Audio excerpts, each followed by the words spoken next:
to the residents will be rationed for a period of 2 weeks, as only 2 water treatment plants will be in use, while the other 2 are undergoing rehabilitation. He appealed to the residents to bear with the FCTA, assuring the rehabilitation of the 2 plants, which is to ensure better service delivery, will be completed before 2 weeks, as at June 1st, 2025.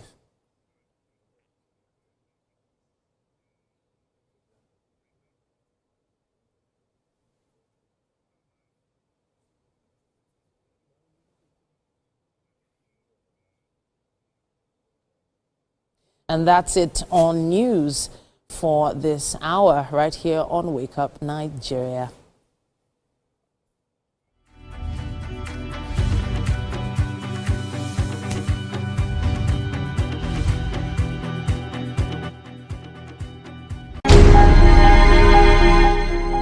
Entertainment is color. Colors says everything to me. It speaks to me when I'm painting. The colors look at me and say, pick me, pick me. So when I want to make myself happy, I stare into my colors.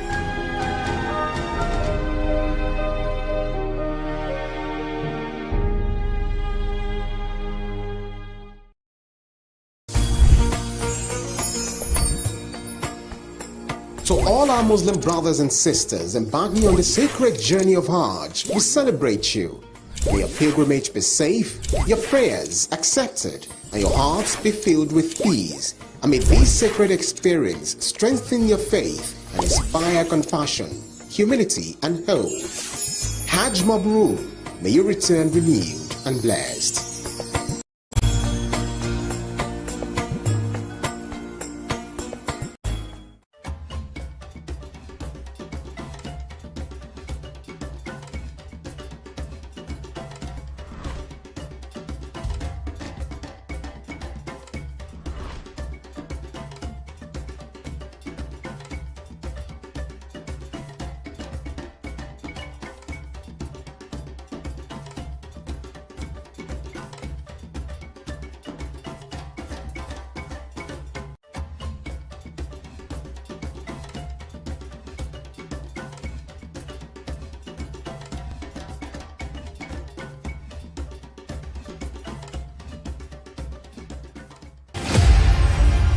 Martin Luther King Jr. was born in Atlanta, Georgia, January 15, 1929. The son of a Baptist minister, King received a doctorate degree in theology and in 1955 helped organize the first major protest of the African American civil rights movement, the successful Montgomery bus boycott. King participated in and led marches for the right to vote, desegregation, labor rights, and other civil rights. He advocated civil disobedience and nonviolent opposition against segregation in the South, influenced by Mahatma Gandhi. The peaceful protests he led throughout the American South were often met with violence. Nonetheless, Dr. King and his supporters were persistent and the movement gained momentum. Dr. King was a powerful orator. He appealed to Christian and American ideals and won growing support from the federal government and Northern White. In 1963, Bayard Rustin and A. Philip Randolph led the massive march on Washington for jobs and freedom. The event's grand finale was King's famous I Have a Dream speech. 250,000 people gathered outside the Lincoln Memorial to hear the stirring speech. In 1964, the civil rights movement achieved two of its greatest successes: the ratification of the 24th Amendment, which abolished the poll tax, and the Civil Rights Act of 1964, which prohibited racial discrimination in employment and education and outlawed racial segregation in public facilities. In the same year, King became the youngest person to win the Nobel Peace Prize. In the late 1960s, King openly criticized U.S. involvement in Vietnam and turned his efforts to winning economic rights for poor Americans. He was a leader of the American Civil Rights Movement and organized a number of peaceful protests as head of the Southern Christian Leadership Conference, including the March on Washington in 1963. He was assassinated in Memphis, Tennessee on April 4th, 1968.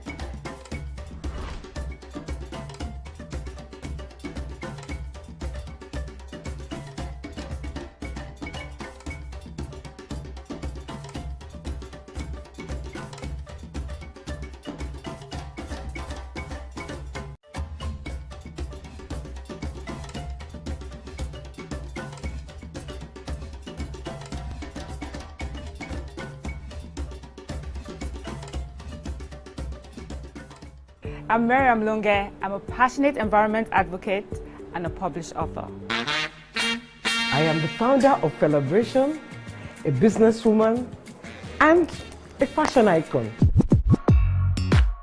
I am a wealth coach and a real estate developer. I am Amako Arakwe. I'm a corporate commercial lawyer and an entrepreneur. Barkamu da warhaka. I am Ramatu Shehu Oyibo, an entrepreneur and a business coach. I am the voice of an average Muslim woman, an hijabite, and a lawyer.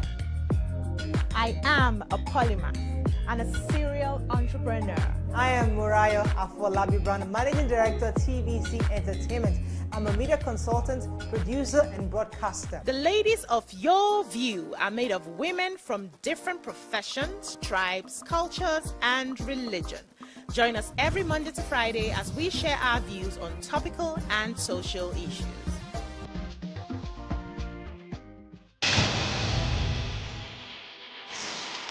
Yaa Ashantewa was born on 17th October 1814 Bisiase, present-day Ghana. The daughter of Kwaku Apoma and Atapo, her brother Afrani Panin became the chief of Edweso, a nearby community. After a childhood without incident, she cultivated crops on the land around Boankra. She entered a polygamous marriage with a man from Kumasi, with whom she had a daughter. She was appointed by her brother, Nana Akwasi Afrani Opese, ruler of Edweso. When her brother died in 1894, Yaa Ashantewa used her right as Queen Mother to nominate her own grandson as Eji Suhene, when the British exiled her grandson to the Seychelles in 1896. Along with the King of Ashanti Prempeh I and other members of the Ashanti government, Yaa Ashantewa became the regent of the Jisu Juaben district in the Ashanti Empire, now part of modern-day Ghana.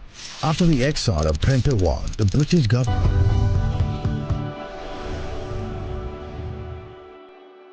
Right, it's still Wake Up Nigeria, and you guys know how much I love music on the show, right? Yes, I always enjoy great music, and we have another one, special music here.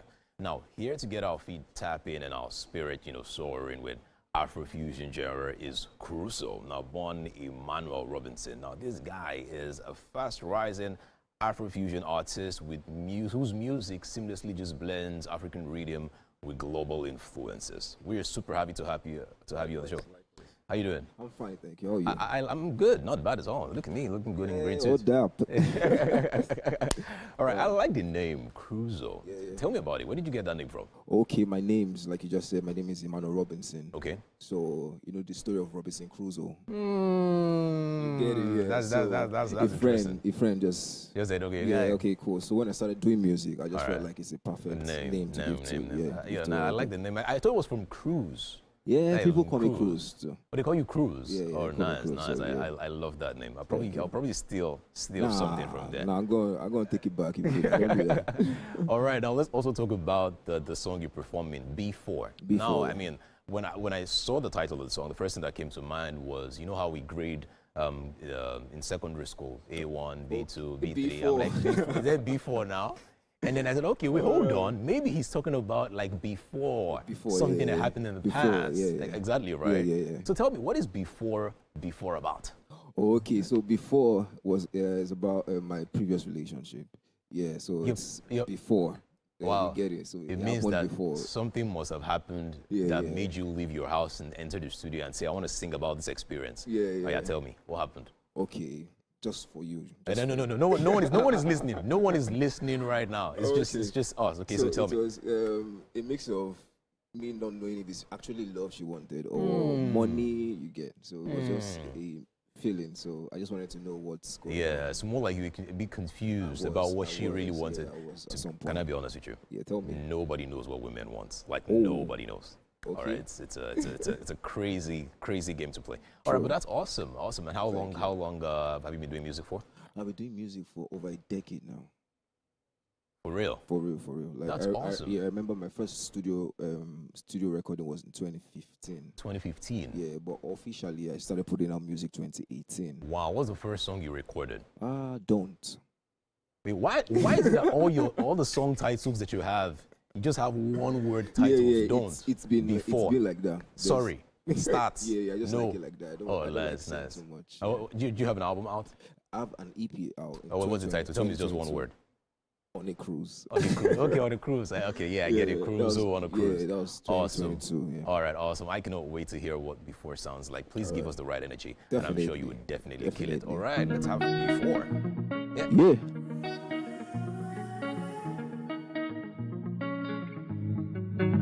First killer.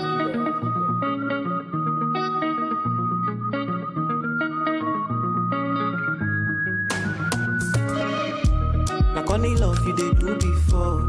I give you things but you want it more. You got me lost in my head, so come for me now, come for me before. You tell me things but I like ignore. I like the way that you fine and tall. You got me lost in my head, so come for me now, come for me before. Now I got this feeling in my head, in my head, in my head. And now I can't get you out of my head. Heart of my head, heart of my head. See your weight is on. Tell me the things you want from me before I go spend my money. See your weight is on. Tell me the things you want from me before I go spend my money. It's over. You tell me that you want me, it's over. Cause I heard that you got a man. But you still wanna come back, and it's over. You tell me that you want me, it's over. Cause I heard that you got a man. But you still wanna come back. Like only love you they do before. I give you things but you want it more. You got me lost in my head, so come for me now, come for me before. You tell me things but I like ignore. I like the way that you fine and tall. You got me lost in my head, so come for me now, come for me. Cause I got this feeling in my head, in my head, in my head. And now I can't get you out of my head, out of my head, out of my head. See your weight is on. Tell me the things you want from me before I can spend my money. See your weight is on. Tell me the things you want from me before I can spend my money. It's over.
Welcome back. Now it's time for an interesting conversation, and I hope you're ready to learn something new this morning.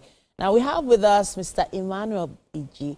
He is a partner at CHLP Law and a seasoned legal professional and thought leader with over a decade of experience. Now he's renowned for his innovative approach, and he delivers legal and business solutions that empower organizations and individuals to maximize profitability and impact. Now, he's also served as a volunteer facilitator with the McKinsey & Company's Forward program, where he and the rest of the team trained over 15,000 young professionals. Now, this visionary is here to talk to us and give us a little insight into something he's working on. It's great to have you here. Welcome to the show. Thank you, thank you. Thank you so much for having me. Thank you. All right, so I have to say, we always appreciate when legal professionals take time to come and talk to us. Nice. Because they're always so busy. They're always, you know, and they're not forming business, they're actually busy. I can imagine. There's so much they do. And from a business law standpoint, there are a lot of our young business owners that often get it wrong. But from your experience, what are the maybe 2 or 3 key things people are not doing right when starting a business? Okay, thank you so much once again for having me. Businesses generally, I think we're having a chat earlier, and we see how businesses die or fail within their first few years of existence. And one very important thing many of them are not doing is they are not getting a good vision. Okay. They're not getting a good vision for what they want to do. Okay. Secondly, they are not getting the good framework. Okay. Talking about structuring now for what they want to do. And thirdly, in my perspective, or my opinion, they are not investing in people the right way. Because people are very important. For me, there are many other things, but if I want to leave it at 3, these are the top 3 I believe help any business anytime to do well. Leadership or vision slash leadership. Secondly, the framework, proper structuring. And thirdly, investing in people. Okay, so, you know, in your top 3, you didn't even mention money. So, with proper money infused in my business, are you saying that, you know, money is not really the secret to, you know, making a business last longer than a few years? Precisely that. Okay. Yes. So, money in itself will come to a framework that is well established. Okay. If your framework is well established, money will come. So if money comes to a framework that is not well established, there will be holes for the money to escape through. Interesting. So it is very important when we talk about properly structuring a business, creating a good vision, creating a good plan and all of that, it is not cliched. It is not it is actually the truth. Okay, so... By the way, sorry to cut you, go ahead, but there are many entrepreneurs that started with zero naira or $0 or that started with nothing. So but you don't still standing today. They are still standing today. In fact, some of the biggest, the unicorns around, they started from 0. So I have to now ask, what is it about you from a legal standpoint? How is it the legal structure you're talking about? Because I wouldn't have thought as a business owner to structure my business, I would talk to a legal team. So are people getting it wrong by not considering using a legal professional as yourself to help with this process? So the thing is about structuring a business and all of that. So it's not only about a legal team because structuring entails a couple more things than the legal side of things. Okay. So there is legal structuring, there is business structuring, there is also governance structuring. Okay. So legal structuring, for instance, the most visible part of it, or the most apparent part of it, is the business entity formation.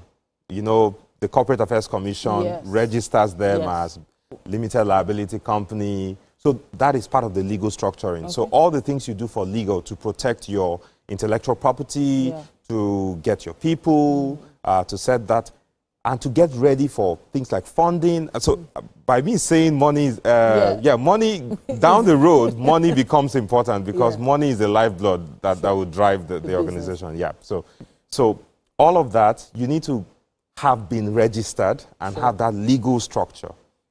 But the business side of things has to do with more of the part that I talked about, vision and the rest of it, how these people have to set up policies, the right frameworks, the right direction for the organization to go. The governance side of things speaks to accountability, leadership, vision, direction, where you set up a board to organize things, oversight, direction, and advice, and things like that. So if you don't have that robust structure, sometimes you don't even get the right funding because you don't get the right partners. Some people don't like to deal with people who are loners, or you want to go down the road yourself. Just have permit me, Nkechi and Sons, or and Daughters, or Emeka and Sons, and you are not bothering anybody. You are having your trade, you make money, you go to bed.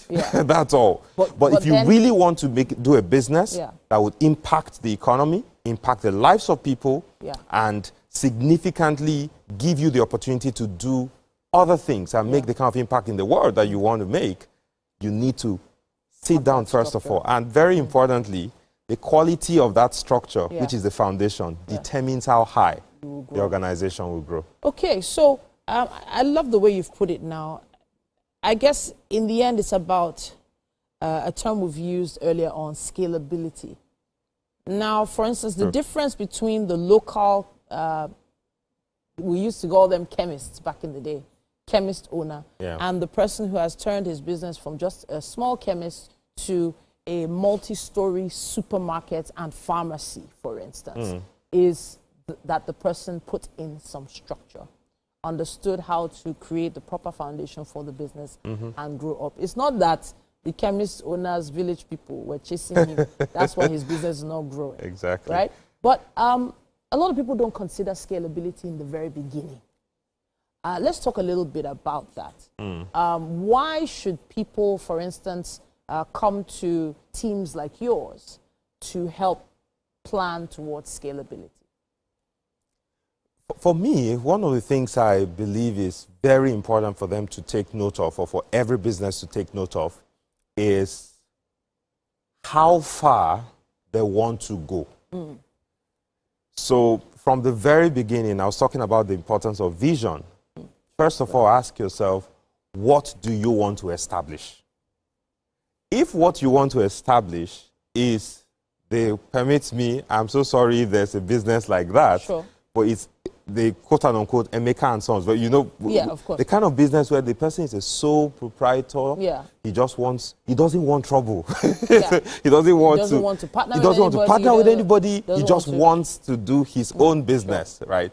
So if that is what you want, and guess what? There is nothing wrong with that at all. Absolutely nothing wrong with that. But then there's limitations to that. There are limitations, several limitations. Limitations as to the kind of funding you can get, limitations to even whether you can own certain kinds of assets, limitations as to whether you can enter certain kinds of investments. There are some kinds of government establishments you want to interface with that you would need certain levels of structure, certain levels of compliance. And so for people who are not ready to get to that level, it's fine. It's okay. Stay at the level you want to stay at. But since it's very important for a person who wants to grow to a place of, like we call it, significant impact, exponential growth, for you to grow that high, you need to first of all grow deep down. So for instance, if you are maybe you're a spare parts, motor spare parts supplier, and maybe you've just been selling your, little spare parts or engine oil or whatever, and then suddenly a big company wants you to supply their fleet of maybe 50 vehicles. They're probably not going to go to you if you don't have that kind of structure. They're probably going to go for someone who has put certain structures in place and not just purchase a one-off. They want to think long-term. They also want to get, proper discounts and so on and so forth. You're correct, yes. I'm honestly learning something today, honestly, and I have to say thank you for coming to talk to us about it. But where can we get more information about, because it's a lot to take in, and everybody's business is unique. What is possible? Can you consult for people, for instance? We are available. Okay. We are available. Our website is chlp.law. Okay. chlp.law, that's Sure. the website. Okay. You can reach us through Okay. several So where I was going was because, it's an amazing opportunity for people to learn from what you have coming up very soon. Yes. So specifically, the event we have coming up tomorrow precisely is going to give people this opportunity to learn more about the conversation we're having already. Sure. Yes, this is actually like the tip of the iceberg. Yeah. It's a whole about 3 hour event, which which would be packed, really packed with insightful stuff. Okay. We have some really amazing speakers that will join myself and my partner, Kiari Bukar, the chairman of Sunu Assurances. Okay. We have Babajide Duroshola. We have TMO, Temitokwe Makodege. Okay. We have several other persons. We have Abdul Hakim Buhari from Adova PLC. They'll be speaking to this point, and we'll be dissecting what it means to grow a business in Nigeria, despite the challenges this economy faced. All our speakers, the lineup of speakers that we have, are people who have built successful businesses in Nigeria. So how are they doing it? We complain about the economy. How are they doing it? They are coming to share their secrets. And myself with my partner, Folarin Oloyede, will be joining the panel to share the insights that people need for the growth that they require. And tomorrow it's happening at the Marriott Hotel at 9:30 a.m. Okay. But there's a kick to it. For people, we made it quite interesting. For people who come in between 9 a.m. and 9:30, there'll be a free professional headshot. A photographer will be there to give them. Yeah, between 9 a.m. actually something that and many 9:30. people don't think about. Yeah, so some people don't have that professional look. So so from 9 a.m. to 9:30. There's this question you hear sometimes whenever you see a nice post on Instagram of someone doing successful business, and you see a comment like, where are people seeing this money? And the truth is, some people have, gone to go and learn something that has significantly impacted their business in the right direction. And people like yourself and your team are amazing for putting this together. Thank you so much. Thank Coming you. to talk to us about it. Thank you. Good luck with the project tomorrow. Thank you. And I will definitely be considering being there myself. I have to say, some things I need to put in place. That would be great. Yeah. And it would be a great opportunity to meet like-minded people, other brilliant minds. And I must say, it was a lovely conversation I had with you.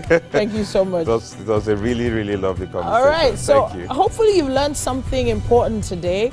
What's the difference between taking your small business to the next level? You'll probably find out at an event such as this. All right, then use our hashtag WakeUpNigeria on TVC and let us know your thoughts. If you have any comments or contributions to this particular topic, we can't wait to see them. We're taking a quick break. We'll be back after this.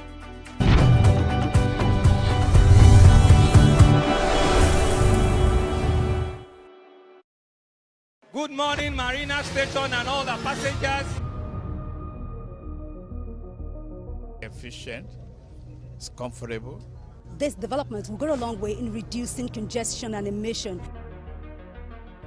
The trains are a long-term solution to Lagos traffic challenges. This is where we take the final, decisions on policies, programs of government. I will have to ensure that, the narration of Lagos as a PLC is taken very, very seriously.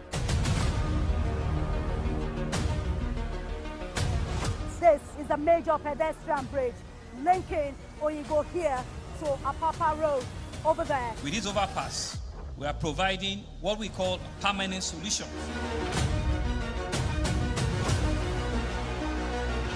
This place is one of the most dangerous areas at the biosecurity environment. This can go into the news and every crumbs of your neighborhood. Our goal is to remain as Africa's model megacity, to move our GDP from the 5-6 position to the 3rd position, and we believe it's achievable with all the commitments we have. Explore the city of Lagos, where dreams are made and possibilities are endless.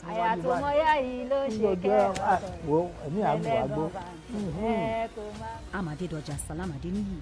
I live in Lagos, inside Lagos.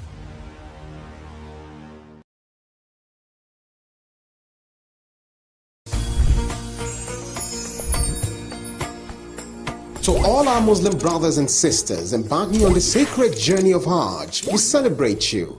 May your pilgrimage be safe, your prayers accepted, and your hearts be filled with peace. And may this sacred experience strengthen your faith and inspire compassion, humility, and hope. Hajj Mabrur, may you return renewed and blessed.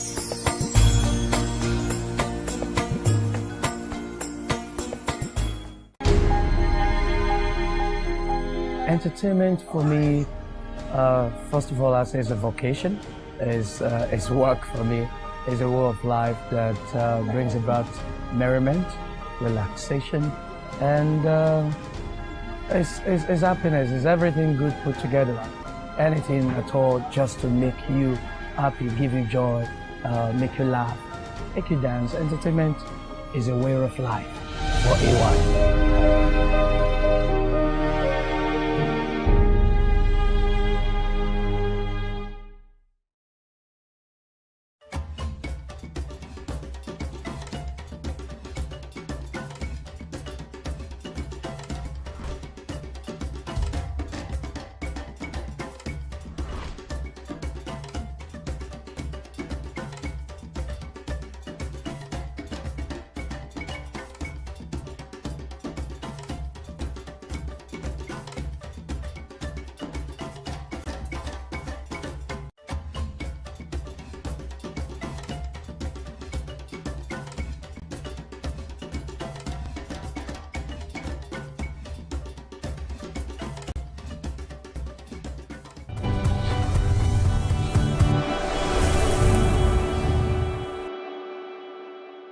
Okay, welcome back. Guess who it is? It's Mary. Welcome, Mary. Good morning. Don't overdo it. Oh, Don't overdo it. no, I want to do like all Don't- these don't- Koreans don't, now. Don't overdo Cute it, face. Mary. Don't overdo it, please. Please. How's it going, guys? Very well. Happy New Month. Indeed. Happy It's New my Month. sister's Happy New birth Month. month. Catherine's birthday Aw. is June Wait. 29th. This Incidentally, the same day as Mike Mexicano. This is the second time I would They say share the this same here. date. What? And I think people did not notice that I'm looking sweet. Mary came in, I don't even know when. And then the first thing was like, hi, Mary. What about, look at me now. Okay. This is a young man is watching at We've home. noticed you. You've not noticed. We've noticed Did you. you also notice that a new watch? Did you also notice there's a new watch? Oh. Let me just, let's talk about these things now. This is what's up and about. I am what's up and about. Yes, you are. So, just if in case you were wondering, we're looking for a wife for Edgar. Because he has bought his wedding suit already. I've paid for the hall. Is I have everything ready. All that is left is the woman. Your gown is ready. Wow. Don't worry. Just come. Just come. The The gown is ready. The ring ready. No wahala. Everything is ready. Just come. Just come the way you are. So, yeah, there's a registration fee. We'll be putting that out. 0 to 100. Straight up. This is hot cake. This the car is driving. Now I'm loving this. The car is driving. Oh God! What's going on? You have played my trumpet it's too not much. The car that does It's the car that does zoom. But really, speaking of cars, I wanted to touch on this because, so I saw a post from a particular, I don't know what term to use, a controversial influencer. Oh, okay. Yeah. Okay. And whenever he posts, I kind of avoid, the topics. But this particular one made me cringe a little because he was talking about ride-hailing apps. Okay. And a lot of people use ride-hailing apps on a daily basis. Yeah. In fact, probably 2-3 times a day. Now he was making his comments on what had happened in a short clip where there was a gentleman who was hearing, the two people were hearing sounds of a child crying in the boot of the ride-hail that they were in. So just imagine you're on 3rd Mainland Bridge, for instance, and God forbid you just start hearing a baby cry. in the vehicle you're in. First of all, you probably think, is this the sound system or someone's phone or something? Someone's phone, or maybe even something spiritual. Yeah. You're like, hey, on? are they calling me from beyond, from yonder? You know, you'd be wondering. But lucky for these two gentlemen, they just decided, you know what, park. And the guy parked the car. And he told them to open the boot. They told him to open the boot. And lo and behold, there was a child in the boot of the car. He willingly opened the boot? It wasn't willing. It was, they called people, you know, because... And he didn't zoom off? No, he didn't zoom off. Wow. So, according to, I don't know, according to what I heard from the video, I could be wrong, it seems to be his child. It seemed to be his own child that was in the boot. But we just don't know. You can't really say. I didn't follow up with the rest of the story, but the crux of the matter is now... I followed up with this story. Oh, okay, you did? Do you know the part that I find the most appalling? Yeah. The fact that this guy ended up in the police station. Okay. And according to the person who brought the story to the fore, he was let go. He was released. He was released. Wow. Goodness. So that is the part. I'm sorry, on what ground? Oh my God, see my skin. He has good As in, do you know what it means? On what ground? Why was he released? See, the person didn't say. Okay. Do you understand? He was not that shared the story. He didn't say why he was released, on what grounds. Perhaps it did turn out to be his child indeed. However, the fact that a child was in the trunk and then the person who had the child in the trunk didn't get punished. What reason? Because you want to use the vehicle to carry people and you do not want your child in the way so they won't ask questions. And you felt the trunk was very comfortable for the child. Child. It's not an animal. Child. Even animals in the boot. You don't put them some animals in the boot. It was so scary. So now there are two different sides to this, obviously. Now I can't call it audacity. It's more than audacity. It's I'm just ultimately disgusted with what the guy did, putting a child in the boot. That's one. Then two, ride-hailing apps in general. At this point, you know, in the beginning, they used to tell you, okay, look at the license number, share this trip with someone. Yeah, so that they know number plate as well. Yes. So that someone knows you're on the way to somewhere, a family member, or maybe the person you're even going to go and meet. Share this trip with someone. Yeah. Now, the next thing is, before you leave where you're coming from to where you're going to, tell them to do what? Open their boots. Open the boot, oh. Before we leave, please, open the boot. Because God forbid if along the way they were stopped by police and police said that they want to see the that kind of person will put it on them. Yes, they'll put it on you. He can even claim he was being abducted by you. Yes.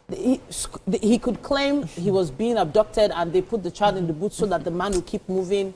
They can claim that he was under a spell. He could claim all sorts of things. So this is where we are at this point. Not only are you checking the license plate, you are not only are you checking the picture of the person, now you have to tell them to open the boot. If you're a parent out there or you have a friend or someone that rides ride-hailing apps a lot, you know, I have a question. Tell them this. I have a question here. How safe can one get? Because at the end of the day, imagine if it was some chemicals in a bag or some dangerous items in the bag, maybe a gun in the bag, and then you say, okay, open the boot. You see a bag, you're like, okay, it's safe. Only for you to get, stopped by police, and then they say they search the bag and they see a gun. What do you do in that kind of situation? Do you get what I'm saying? So even if you say open the boot, because guess what, this is what happens. You would get another video in another, let's say, 2-3 years, and they will tell you, oh, they found something under the seat of the driver. Do you now say, please, let me check under your seat? God. Do you do that moving forward? But the second question I really have, for the owners of these apps, what are they doing about it? There are so many videos online where people come out to complain about certain drivers and how they behave. What are they doing about it? How safe is it to report these drivers and then get a proper solution to this case? Because look at the guy, he has gone. Guess what? Gone. Do you know the craziest part? This guy will probably get another ride on his way home. Crazy. He would probably get another ride on his way home and nothing would happen. And the person wouldn't know that the child was in the So if they don't put it on social media, if you're not talking about it online, no one knows. So, you know, safety is relative. This reminds me of a conversation I had, I think about 3-4 weeks ago, with the lawyer, the one that's very popular on social media. And he was talking about the fact that in Nigeria, there are no records. When things happen, there's nowhere for you, for example, to go check that, okay, this staff you want to employ, or this domestic help you want to employ, whether they have criminal history. Things happen and life just goes on. And, you know, I find it very scary, the environment we are living in. And there's a reason I'm finding it very, very worrisome as well. It's because, yes, we know that there's crime all over the world. But one of the things that are used to curb and manage certain situations are records. So when you do not have records, you don't know who you're dealing with. There's nothing you can do about it. You would not see a situation in which a criminal, you hear, oh, he has a history of doing this. Where was it recorded? And so that person keeps swindling different people because there's no way for them to verify whatever it is he's about. Social media even helps to an extent. If you switch your handles or you're known for criminal activities, you are flagged. You know what is scary? So there are some apps that are tagging certain phone numbers now. If, for instance, a phone number adds, it'll send a notification to whoever is receiving that that message saying this number has been known for phishing, has been known for spamming. There's even a spam alert by a particular network provider now. But you know what is really scary? Is that it takes a moment for a good person to turn bad. Yes, I agree. Let me give you a good example. Now, if you use most of these apps, there is a rating system where you rate a performance of a driver. And sometimes when you I always do it when I want to use a ride. I look at the history, the ratings of the driver, and I say, okay, 5 star, 5 star, 5 star. It just takes just one moment. I'll give you a good example. A friend of mine took a ride from the island to the mainland. This guy was super tired. He's a photographer. He went for a show. He was exhausted. He had done a lot, and then he was tired. So he had his camera bag. Now, in his own form of safety, this guy kept his camera bag in front of him so that he wants to take a rest. He wants to take a nap. So he kept his hand. In front of the bag, and he slept. And then he told the driver, "Please, when we get to my location, just give me a little tap." Oh gosh. And I don't know why. And again, this is a driver or a rider that had great ratings over time, okay? So he had his bag on his chest, and then he had his hand over his bag. And then guess what happened was that the driver saw from the top of the bag, that there were cameras and there were laptops showing from the bag. So what he did was, while he was sleeping, slowly he took out the cameras and the laptop and locked the bag properly. How? And then this guy got up, he came down, and that was the end. That was it. And then it got to a point where the guys started thinking, did I actually have the camera in my bag? Did I have the laptop in my bag? Just to show you how crazy and dangerous people can be with this. And so moments. What happened? Since it was a ride that was he reported, he came out, he reported the ride, but still today, no records from the app, no records from the guy. The guy is also claiming he didn't take anything. He came back, of course, without the laptop and all. So it's crazy. Scary. It is crazy. Now, and then of course that is one reason why people jack out. Because they are not sure of security. The security in this country. There are so many things to consider, yes, but you see security. And this is beyond security of, what the police or agencies are doing, but security from even other people. And that's what I usually say about Nigeria and Nigerians and people in general. You are your country. You can go on and on about all the negatives in your country, but you are your country. Point. Sorry, Mary, but there's still so many questions that remain unanswered, and the conversation is not one we can finish right now. Please use our hashtag #WakeUpNigeria on TVC and let us know your thoughts on this topic: ride-hailing apps and security. Let us know. We'll be back after this break.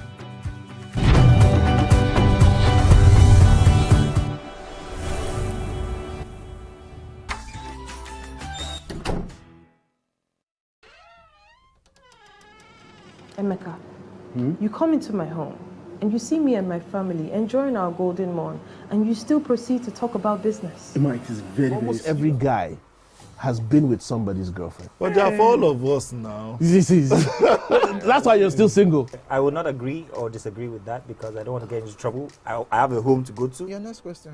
Oh, you ready to fail? Who is the person you see some spoils? That woman. Damn! Yeah, Today we'll go here. Hey. Let's catch up. I'm sure we've been able to satisfy your cravings, yeah? Stay tuned. TVC Entertainment for pure entertainment.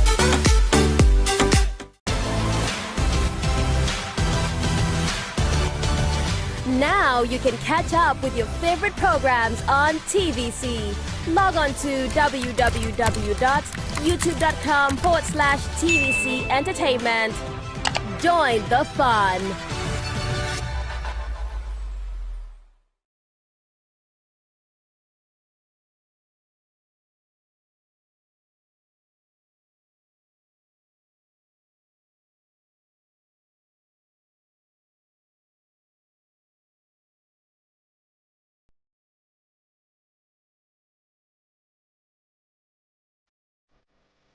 TVC Communications, Nigeria's leading independent broadcast company, has been officially designated as a great place to work. Over the past 3 years, we have transformed our workplace into one which is respectful, caring, rewarding, and provides great benefits to all our 500 employees. We thank our team for giving us the chance to show that partnership between employer and employee really works. TVC Communications, officially designated as a great place to work, and now the only broadcasting and media company not just in Nigeria but throughout continental Africa to be fully certified.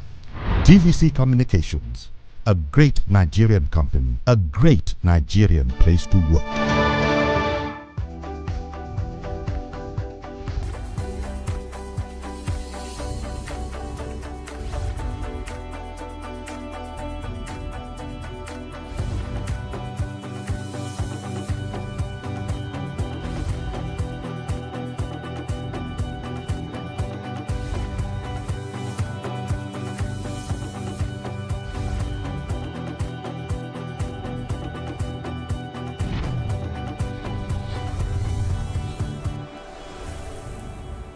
Welcome back. Now it's time for the second hour of Wake Up Nigeria to begin. Now, if you thought the first hour was good, trust us, we're just getting started. Absolutely, that's right. It's Monday, June the 2nd, fresh week, fresh month, and of course, it's the second hour, and it's all about leveling up right now this morning.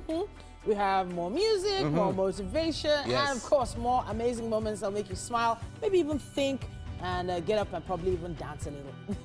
Dance a little? You've not danced today, funny enough. Yes, I really want to dance. I want to move my legs so around. there's a song Edgar was, singing earlier. It doesn't really apply now. Yeah. Because, Mary is here, but he was singing that song. Yeah. Just the two of us.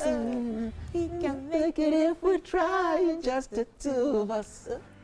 You and I. And I think, singing it with that bow tie on is I think I should sing with the baritone. Just the two of us. Oh. You can make it if you try. Just the two of us. And that is the promotional commercial for Edgar. We're looking for a wife for Edgar. So yes, it will be just the two of you. Yes, just the two of us. Just the two of us. We have an amazing chef coming your way very soon. Chef Angel bringing her culinary magic to the kitchen today for a bright and beautiful breakfast.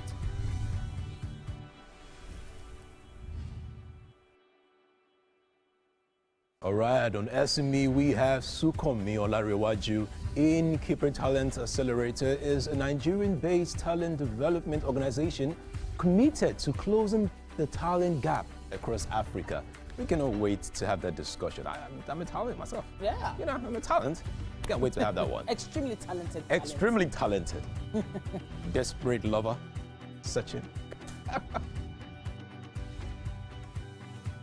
And then we have Stanley Obi, a renowned Nigerian film producer and director with over 2 decades hands-on experience in Nollywood. That is going to be an amazing conversation you don't want to miss.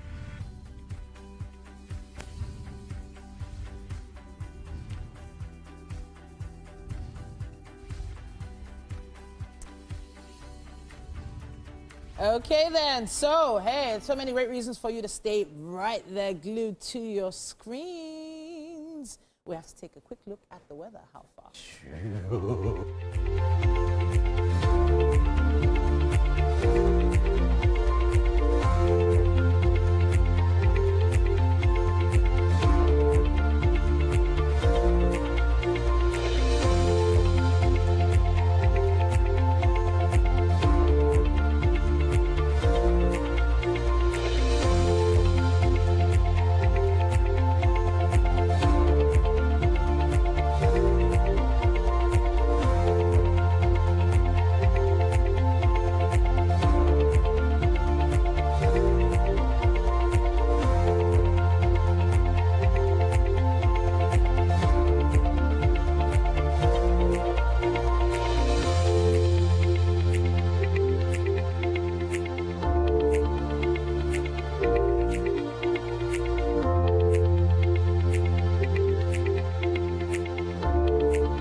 In this beautiful morning on Wake Up Nigeria, it's time for us to make breakfast. And guess who's got us this morning is Chef Enyinju. It's so good to have you in the studio with us. How are you doing? I'm good, ma. Very well. Okay, so what are we having for breakfast? I see pasta. Yes. And I see a lot of stuff. So what exactly are we having for breakfast? Fried pasta we're having for breakfast this morning. Fried pasta? Yes, like fried rice. Like fried rice? Just fried pasta. Okay, yes. Okay. Let's talk about the ingredients. What are we making use of? Yeah, we're making use of the seasoning. Okay. The green pepper, onions, carrots. Okay. Then the green pea. Okay. Egg, crayfish. Okay. Then the Maggi also. Then a lot of ingredients are here on the table with us. Okay, so and of course we have the oil, the pasta itself, the running beans as well. Curry masala, I believe. Yes, that's what you choose to use. That's what I choose to use. And then I see some shrimps here, and of course the seasoning. Yes. Okay, so run me through the process. How are you going to put this together? Yeah, the first thing you have to do is to heat your oil. Okay. On a low heat. Okay. Then you are going to dice your onions. Okay. You are adding your onions inside the hot oil first. Okay. That's the first process you are going to do. Okay. Then one is steam. Then you now slice you add your bell pepper, your green pea, and this spring onions also. You are going to add it. Then you just stir fry. Okay. You stir fry. Then after stir frying, you have to pack. You take away the carrots. Okay. And the carrot falls out of it. Then you add a little water for it to steam. Then if it is steam enough, then you will now cut your pasta inside the boiled water where your seasoning is already inside. Okay. So after that, then when the pasta is almost done, then you add the remaining ingredients you've seasoned already, you add it, almost done, so it won't get too soft. Okay. So that's what you're going to do. So there's something that I need to find out. Okay. Why are you putting the pasta in the water?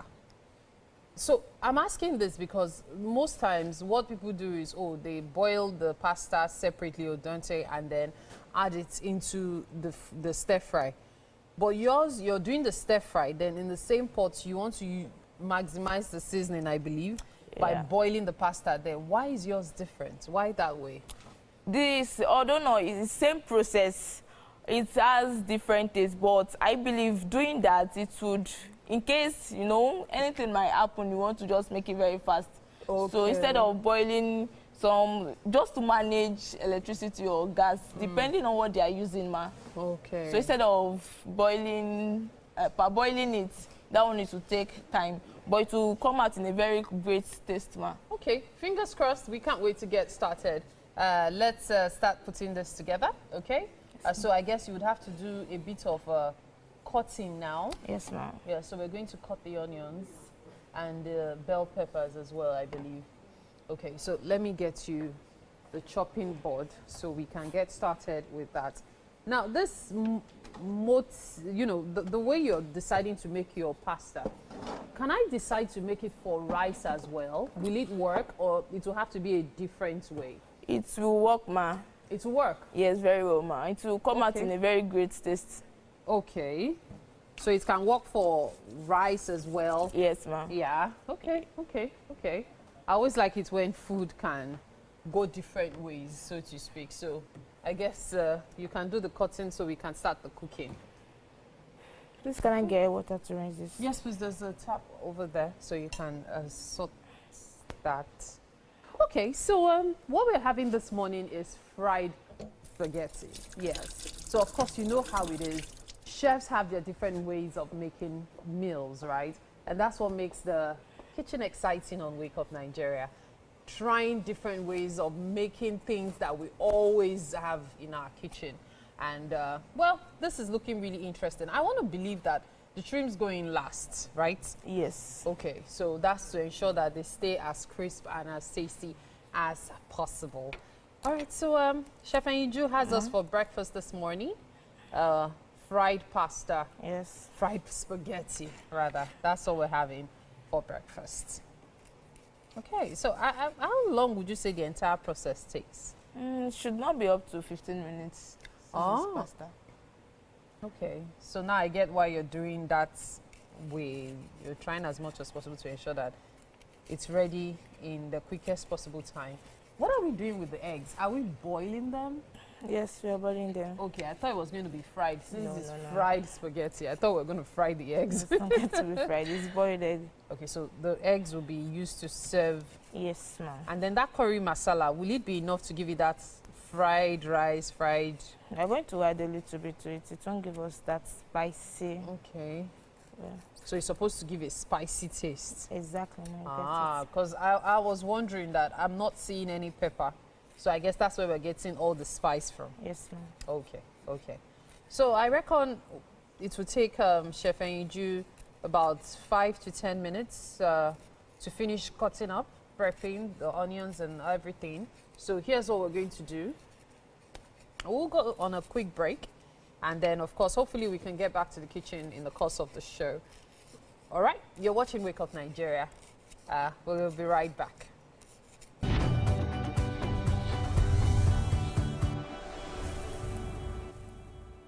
The Nigerian national flag represents our country's history, culture, and identity. It was designed in 1959. The colors are Emerald Green 2.0, which represents agriculture, and Immaculate White represents unity and peace. Know how to handle our flag. Illuminate the environment or don't fly the flag overnight. Do not fly a dirty or tattered flag. Take such flag to the nearest National Orientation Agency office for proper disposal and replacement. The national flag can only be flown at half-mast on the directive of the federal government. The national flag must be flown at the same or higher height when displayed alongside other flags. Don't burn or allow the national flag to fall on the ground. Do not print, decorate, modify, or insert the coat of arms on the flag. Our national heroes are not buried with the flag. They are honored by presenting it to their next of kin during internment. Respect our national flag. Be a real Nigerian. This message was brought to you by the National Orientation Agency, NOA. Level 2, electrified fence. Space is terrifying. Let's get out of here. Hey Nick fam! Remember, Nick on TVC is your one-stop for engaging children's shows like El Tigre, Paw Patrol, SpongeBob SquarePants, Kung Fu Panda, and lots more to keep the kids glued to their screens. Catch us on Mondays to Fridays at 4 p.m. to 5 p.m. and Saturdays and Sundays from 7 a.m. to 9 a.m. right here on TVC. Martin Luther King Jr. was born in Atlanta, Georgia, January 15, 1929, the son of a Baptist minister. King received a doctorate degree in theology and in 1955 helped organize the first major protest of the African-American civil rights movement, the successful Montgomery bus boycott. King participated in and led marches for the right to vote, desegregation, labor rights, and other civil rights. He advocated civil disobedience and non-violent opposition against segregation in the South, influenced by Mahatma Gandhi. The peaceful protests he led throughout the American South were often met with violence. Nonetheless, Dr. King and his supporters were persistent and the movement gained momentum. Dr. King was a powerful orator. He appealed to Christian and American ideals and won growing support from the federal government and Northern White. In 1963, Bayard Rustin and A. Philip Randolph led the massive march on Washington for jobs and freedom. The event's grand finale was King's famous I Have a Dream speech. 250,000 people gathered outside the Lincoln Memorial to hear the stirring speech. In 1964, the civil rights movement achieved two of its greatest successes: the ratification of the 24th Amendment, which abolished the poll tax, and the Civil Rights Act of 1964, which prohibited racial discrimination in employment and education and outlawed racial segregation in public facilities. In the same year, King became the youngest person to win the Nobel Peace Prize. In the late 1960s, King openly criticized U.S. involvement in Vietnam and turned his efforts to winning economic rights for poor Americans. He was a leader of the American Civil Rights Movement and organized a number of peaceful protests as head of the Southern Christian Leadership Conference, including the March on Washington in 1963. He was assassinated in Memphis, Tennessee on April 4th, 1968.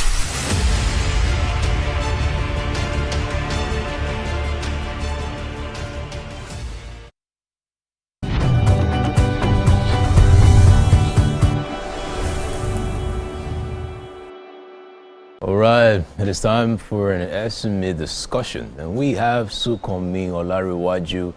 Is an Innkeeper Talent Accelerator, is a Nigerian-based talent development organization committed to closing the talent gap across Africa. Now, since the inception in 2021, Innkeeper has trained over 1,000 young people in high-demand fields such as data science, cybersecurity, products management, and software development. We're super happy to have you here in the studio with us. How are you doing? Thank you. Good morning. Good morning. I'm excited to be here this morning. Oh, that's awesome. No, let's talk about the importance of having talent for SME. All right, now I am a young talent myself, and I understand that having the right talents for every SME is super important. How important is it to have talents? Okay, so having the right talent in every organization is super important because the success of every organization depends on the kind of people that they have in. Because at the end of the day, it's those people that will put whatever product and services you're dishing out to your customers or to your user, they are the one that will frame it. Now, in terms of, there's something they call quality management. Okay. These are the same people that ensures that the same thing, the expectation of your client or your user are met. So meaning they need to have the right skill, they need to have the right knowledge for them to be able to deliver this. And again, we are in a world that is evolving, changing, customer tastes are changing, things are changing, technology is sweeping everyone off and the rest. So there's a need for you to ensure that your talent, your staff, are having the right skill they need to. So I'm not a very big fan of interviews, auditions as well. I don't believe that, you can actually get the right talent through interviews sometimes, because I feel that sometimes when people are under pressure, they do not give the best answers or the best results. Same way with exams, you know, because some people will tell you, oh, it's based on your certificates, based on what you've studied and all that. But what are the criteria to actually look at someone, or before you pick the right talent, before you say, okay, this person is the right talent? What are some steps to take before you can actually choose someone as the right talent?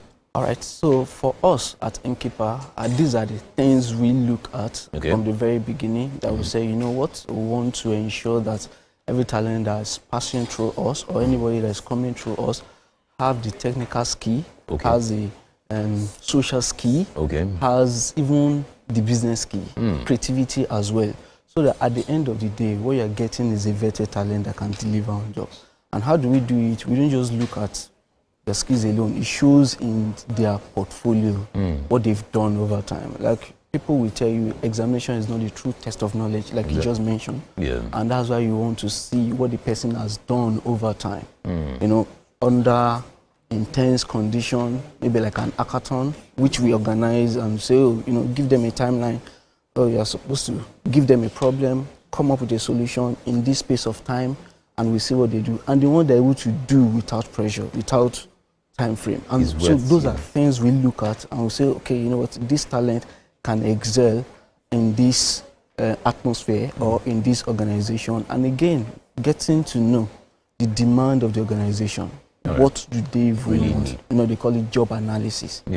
What are the rules? What do you want in a talent? All right. So you talk a lot about experience, making sure talents, you know, have the experience. Now, my worry sometimes is that you go for an interview or you're trying to get a job and you hear or you see in the write-up or the brief, and we were looking for someone that has 10 years experience, 15 years experience. And the question is, how do you then get talent or fresh talent or people who have the zeal and the drive to actually do great in that field without experience? How do you actually spot those people? Because you would agree with me that it's not everybody that have the experience, you know, that are actually very good. So how do you sieve through that process? Okay, so one thing we've done too at Innkeeper is to ensure that our trainings are not just training them alone, it's hands-on. So we call something apprenticeship model with our training, whereby as you're training them, they're equally having opportunity to work on live projects. Because we know that a good number of these people don't have experience. And there's possibility that even what they study in school is different from what the market actually wants. So, and it's not about what they study in school, it's about the needs of the market. And that's why you see that we're working closely with MSMEs, organizations, to know what's their needs. It's from those needs that we use in training them, and even the update from the market to know that, okay, this is what to train them on. So by the time we train them using the apprenticeship model approach, and they are done, they're going for internship. By the time you're done with internship, you can see that this talent can now pick an entry level role. In fact, we have testimonies whereby talent went for an interview for an entry level role, and it was given the next level because the person was able to impress them. And this accounted for 80% placement rate of every talent that's come through us. So these are things we look at to be able to ensure that we deliver value to the MSME and also deliver value to the talent. All right, now you've trained over 1,000 people. All right, now with your experience, if you were to advise a young aspiring talent out there, what are some skills every young talent should have? Very critical, soft skill. Okay. Yes, and when you mean soft skill, what do you mean, just to be sure? Soft skill, collaboration, being able to work with people in a team. That's one. Then two, it's creativity and innovation. Being able to take initiative. Like I mentioned earlier, we are in a place that is evolving. You know, people have little attention to, nobody has a whole lot of time for you. So you need somebody that is able to pick up things quickly and be different. So that's, you must have initiative skill. Now, these are different from your technical skill. The technical skill is something you can learn. And these are things still, you know, you must be able to, you know, work in an organization without complaint. You must be somebody that is willing to deliver value, regardless of what the price is. Because those are things that add value to every organization. So that by the time you have those skills, you become a sought-after talent, not just a talent that has just the technical skills alone. Because we believe, we know, For instance, in the space I play, they will tell you a good number of tech talent are rude or proud. Yes, I was going to talk about stuff like rude and proud. How do you handle? Tell them that, you know what, you must have 50%, your soft skill should be 50%. Why your technical skill, if it's around that, but don't let your technical skill be 100% and your soft skill, because you're going to interact with people. Yes, especially exactly with communication as well. You should be able to communicate, especially how you feel. Every organization you get into, that you are interacting with people directly or indirectly, you're going to interact with staff, you're going to interact with customers, you're going to interact with stakeholders, and you must be able to manage these people. So people management skills, those are valuable skills that we believe that, we incorporate into our training. So just to mention too, when they come in for our training, they're not just coming to learn the technical skill alone. They're coming to learn the soft skill. They're coming to learn business skill, business acumen, in such a way that when you get into an organization, you ask the question, what adds to the bottom line? How do we make money? Regardless of your role. So having that mindset lets you know that at the end of the day, one of the ways to make money is to satisfy customer, meet their expectation. All right, allow me to ask you this one. So I have a friend who told me that she doesn't have any talent, she doesn't have any skill.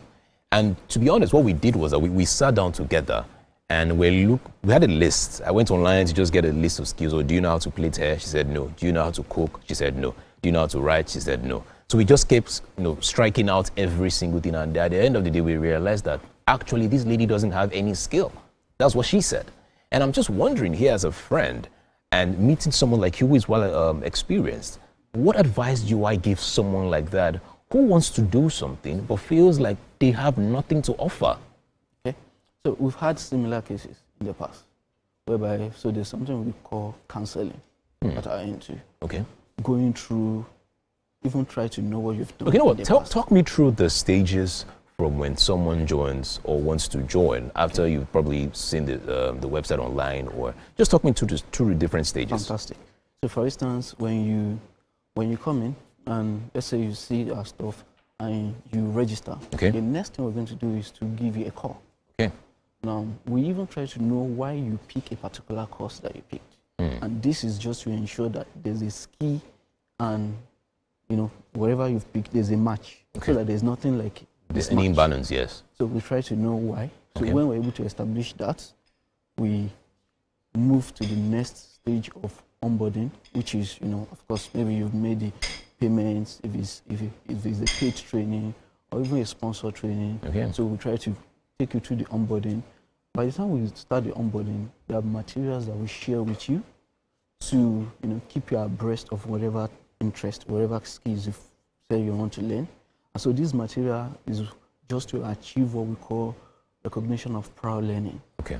Now, we run a cohort-based training where we have peer-to-peer, because we believe that's one of the best ways of learning, where you have other people in your cohort that you can learn from. So because we run that, we know that the level of experience of everybody will not be the same. Absolutely. So we recognize that. So in doing that, how do we match this gap is to us ensure that the content or the materials, the people you interact with, even before the start of your class, that helps you to speed up to a certain level as your class is starting. So if your class is starting, in between it, there's what we call baseline test that we're going to do for you, just to know, again, where you are. And from the baseline test, you get into the training, by week 2, we're conducting another test for you. And this test is just to know how you are faring. We do a survey form, a feedback form to know how you are doing, and also, start other classes like the business class, the entrepreneurship class, we start the soft skill class, we start the employability class, which is, how you can become employable, where you have your mock interview and every other thing that you need. So we start all those ones from week 2 of your training while you're having your technical skill. So there's an assessment in week 3. There's 3 different assessments before your capstone project. And when you're done with your capstone project, in between two, you're going to be put in groups. It is a lot. It is. You have opportunity to interact with other people within your cohort. So we've seen cases whereby, because we put people in team, businesses are sprung from that conversation within. Wow. Not one, not two. All right, you know what I would do? I would just allow people who are interested, because I'm sure there are so many people at home right now that want to learn, they want to know more.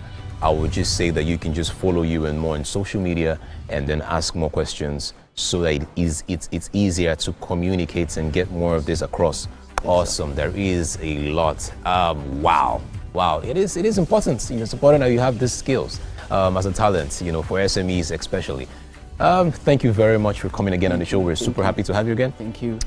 Guys, do not go anywhere. The show continues. It's Wake Up Nigeria. Yes. We'll be right back after the short break.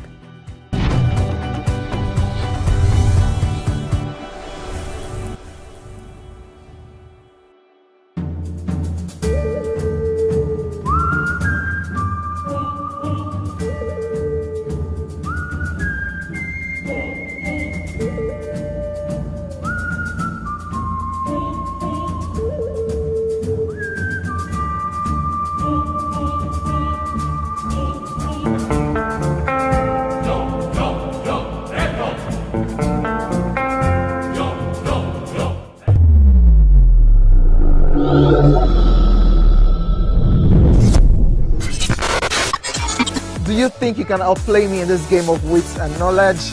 Can you go 7 rounds without flinching? I meant answering 7 questions correctly. How well can you hold your liquor?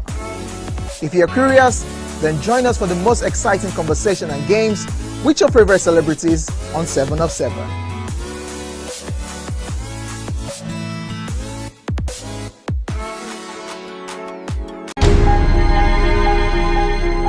Entertainment is life.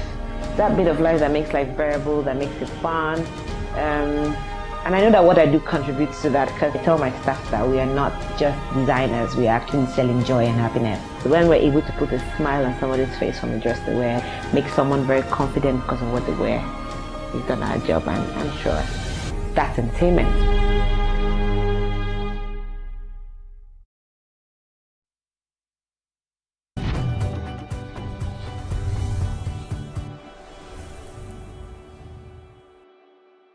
Welcome again to the kitchen this morning on Wake Up Nigeria. We're making breakfast, and breakfast, of course, is by Chef Enju. Now, Chef Enju, so far so good. You've been able to cut up all the vegetables, and we also have water boiling for our pasta just to make it faster. Remember, she did say that her process of making pasta does not include boiling the pasta separately. It's a one-pot dish, so everything comes together. But of course, because of time, we decided to have the water boiled in readiness for cooking the spaghetti. So here is the stir fry. Okay, so tell us what's in there. What have we done so far? The green pea is there. The green pepper also, the carrots, the green pea. So that's what is there. Okay, so for how long are we going to do the stir fry for? Just for 2 to 3 minutes. 2 to 3 minutes. I think we are almost at the threshold of that. We've been at it for over a minute. So we're almost there. We're boiling the eggs, by the way. Yeah. Just so as to have it ready to be served. Okay. So you know the beans usually tend to be hard. Yes. That's the green peas. So are you going to cook it with the spaghetti? Because I know you did say you're cooking it with the spaghetti. Yes. Okay, so I believe it's about time for you to remove the vegetables. You could put them in there. So while removing them, you'll be careful not to remove the peas as well. Okay. So after taking out all the vegetables, does it mean that you now... Only the carrots I'm taking out. Only the carrots? Yes. Okay, so you're leaving everything else? Yes, ma'am. Okay. So you're going to add the water, or you put the pasta first? Which one? I'm going to add the water first. You're going to add the water. Okay, good thing it's boiled, so that saves time. So we'll now put in the pasta and let it cook, right? Yes, ma'am. Okay, great. All right.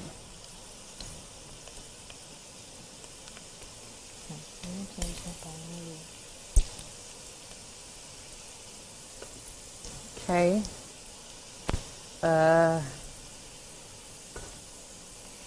All right. So we have onions here.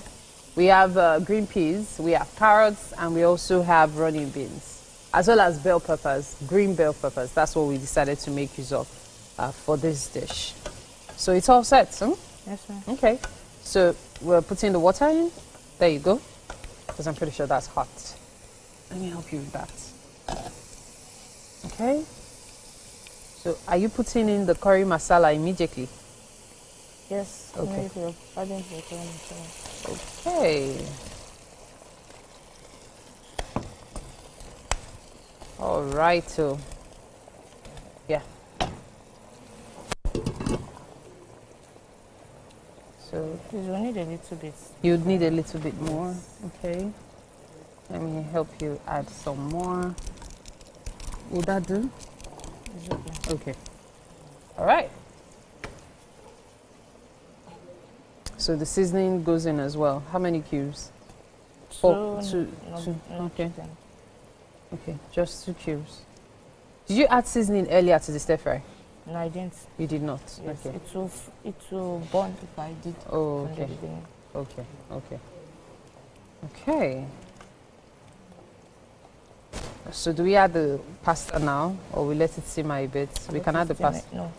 It's going to steam a little. It's going to steam a little, just so that the curry masala incorporates into that.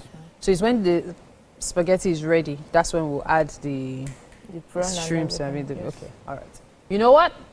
We'll finish up the cooking in time to feed our guests this morning. Of course, you're watching Wake Up Nigeria, and it's time for us to have a conversation with our final guest. All right, I cannot wait to have a taste of what's happening there in the kitchen. I am super sure that it's super, super good. All right, now for our final guest joining us is Stanley Obi. Now, he is a renowned Nigerian film producer and director with over 2 decades hand-on experience in Nollywood movies. His compelling storytelling and focus on authentic African narratives has significantly just influenced the modern Nigerian film industry. We cannot wait to just dive in. How you doing? I'm good. Welcome. Yeah, good to finally meet you. Finally? Yes. No, wow. Good to finally meet you. I am super proud of, I was just going through your IMDb page, and I was just looking at your reels and the amount of movies that you've done in recent time. I'm like, this is beautiful. Beautiful, beautiful work. That's the 2 decades, over 2 decades 2 of hard decades work. of hard work. Nice. Woo. Now, you've directed quite a lot. Movies on YouTube, movies on streaming platforms, movies, Box everywhere. office, yeah. Exactly, box office as well. But if I were to ask, okay, or let me ask now, what is your best work yet as a director? What is your best work yet, and why? I mean, any project I That's sign a political answer now. That's a political answer now. Any project I sign on to, take this from me, I always love the script. I mean, the script is always the motivating factor. But I still feel like I have not told the kind of stories I want to tell. Because in a way, you're limited. It's either your platform's constrained in terms of there's a particular way a certain platform wants you to tell the story. But I want to be able to tell a story the way I want people to receive them. I want to be able to tell story that I like. I really, really like. So, better days ahead. We are planning, I mean, I have two movies still under pre-production for box office. And these 2 scripts are something I'm really, really proud of. I can't wait for, everybody to see them. Yeah. All right. Now, you directed one of the biggest movies in recent time on YouTube. Sorry, Love in Every Word. That is the movie where, we hear Achalugo, which is a very interesting film. Now, one major area of conversation with that movie is it blew up so fast in 2-3 days. You already had millions of views. And sometimes people get to tie great movies on YouTube with the amount of numbers the movies are getting. So when a movie goes and gets 3 million views, 4 million views in 2 days, they're like, oh, that's a great film. Now, you're a director, right? And you also directed the film. Do you equate numbers to greatness sometimes? Yeah, it's a game of number. Okay. More you have the numbers, it's a showbiz. your intention or the number one idea or reason for going into such venture is to make money. I mean, if you're directing for studios and if you're working for production company. Yeah, thank you. So the numbers is quite important. Once you rake in the number, there is a financial guarantee. Yeah. Somebody is taking on, good money. Yeah. The producers are smiling back to the bank, which guarantees and increases your value as a director or as a filmmaker. I mean, it's always good that your movie makes money. Right. So it's quite, so quite yeah, you're totally right. There are a group of people on social media that are complaining about the quantity of movies that are being released these days, and they are saying that these movies do not have the quality to go world global or go worldwide, that we just keep producing and producing movies. And sometimes, I don't know if you've seen a couple of trends on social media where maybe someone's hair was not properly done, and then another scene, it's a different hair, and then, different wardrobe malfunctions. What is really happening in the industry? Why do we have so many movies out and then little control over what is quality movie? Okay, it varies. I can only speak for myself. Yeah. Some of us need to learn this business. Okay. So sometimes you work with a bunch of crew members that are not that experienced. Okay. So sometimes it's fatigue. Everybody's tired. They just want to end. Just want to go on. Yeah. Some productions, they work till the money, till money, and then they are tired. They just want to go, and then maybe there is a power outbreak, and then they went there to fix the power, coming back, and the makeup artist just pick something and then put on the actor's head and then say, I'm ready, let's go, without proper check. So things happen. Yeah. Some productions are able to fix some of these because they have money to go reshoot. I mean, for our money, we have actually reshot some of the scenes that we feel like, we can't put this out there. This scene wasn't properly shot, but some of them, they borrowed money to go into such production. Absolutely. And then when they discover this in post, they don't have enough resources to go back and redo some of those things or correct their mistake. They do that also in Hollywood. True. So they do a lot of reshooting. Yeah. The production doesn't end when they say it's a wrap. So the actors know that you might be called back for a reshoot, and that is something I think we should also imbibe as our culture in Nollywood. All right. Now, I want to ask you this. I always get to ask directors and producers, what makes a good movie? What makes a good movie in Nollywood? Is it the script? Is it the actors? Is it the directing? Is it the budget? What makes a good movie? You just mentioned, you just answered the question. No, I'm saying which of them? I'm not saying you just did. All. Good story. Yeah. Good acting. Okay. Good budget. All right. Of course, you have if you have these three elements, you're guaranteed that you should have something very good. All right. Very good. All right. Now, this is a question asked on social media as well, because, of course, Love in Every Word is a beautiful film.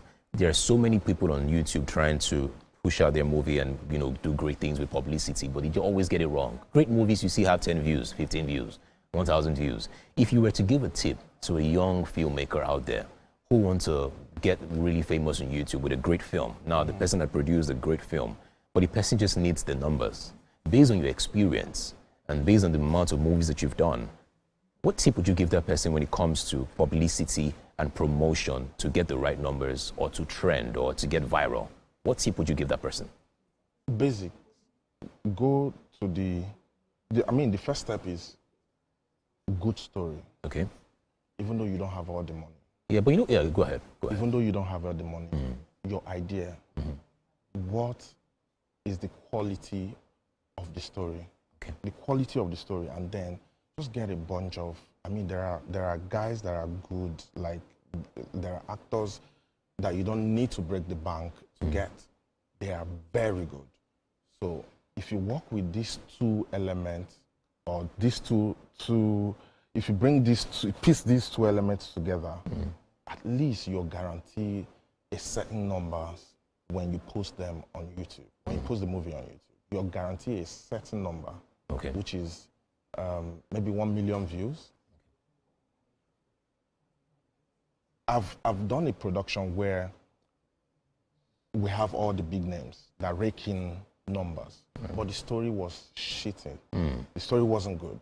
I mean, everybody still went back home and saying we should have done this better, we should have done that better, and all of that. My problem is with Nollywood is that when you are able to get a date from some of these actors with good numbers, you feel that you don't need to pay attention to the quality of the story. So you get the actors, and then you believe that once you put their face there, you will get the number. And in most cases, it's not usually like that. All right, that is awesome. Now, before we leave to the kitchen, because we have something special for you in the kitchen, I just want you to tell me about your latest movie. I know quickly, just tell me about, I know you have a movie coming out very soon. You have one on Prime, and then there's another you're working on as well. Can you just tell me about them quickly? So I want to do one of the biggest movie on YouTube. Okay. It's supposed to be going to the box office, but I want to put it on YouTube. Okay. To just test or change the narrative. Okay.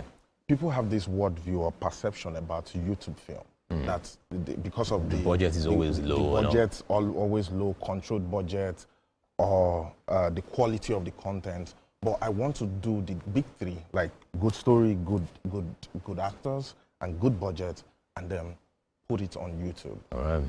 So towards the last quarter of this year, expect that. Yeah. All right, awesome. I cannot wait for that one. I will definitely be on the lookout for you for that one. Wow, that's awesome. Now we have to take you to the kitchen. We have something special for you. All right, guys, do not go anywhere. The show continues. We'll be right back. It's Wake Up Nigeria. Do not go anywhere. Let's see what we have for him in the kitchen. Let's go. All right. You're not going to kneel? Kneel down where? Who? Me. Kneel down. I put you in how? Oh, that is kneeling down in real estate. Bimpe is a Yoruba girl, but her mother is Igbo. That one is Bimpe that brought that one. So nobody.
First killer.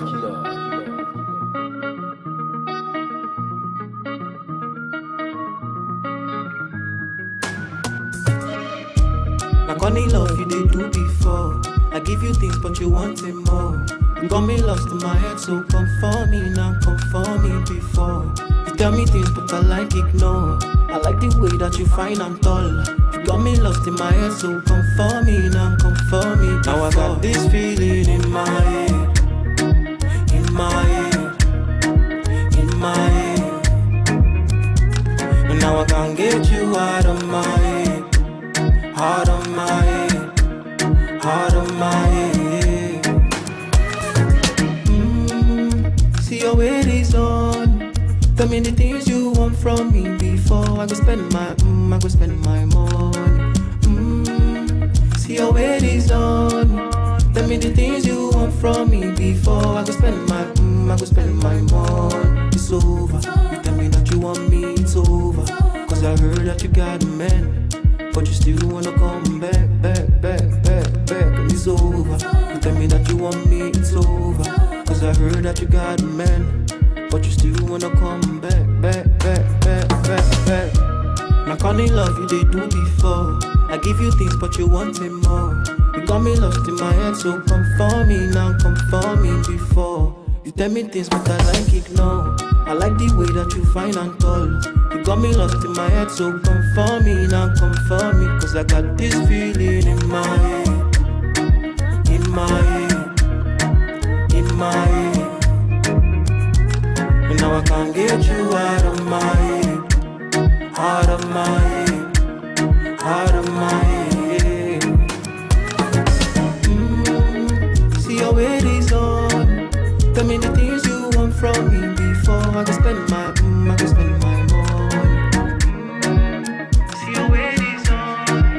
Tell me the things you want from me before I can spend my money. It's over. Thank you so much for that performance. Nice. Woo! Okay, fabulous. Yes, it's time to have breakfast. The table is hyped. Indeed it is. Today's chef is Chef Enyinju, and she's made fried spaghetti, like fried rice. So this is fried spaghetti. Please dig in and let's know what you think of the taste. All right. Yeah. Fried spaghetti. Yes. And has a lot of obstacles. Yeah. Indeed. All right. Ooh. What a brave man. He didn't even check the temperature. He just dogging, Do you know what he has been through? like All the cameras and all the lights, all the heat That's a good that comes from Yeah, lights. this is nice. It's nice. And you like it? Yes. Great. Oh, thank Great. you. Yeah.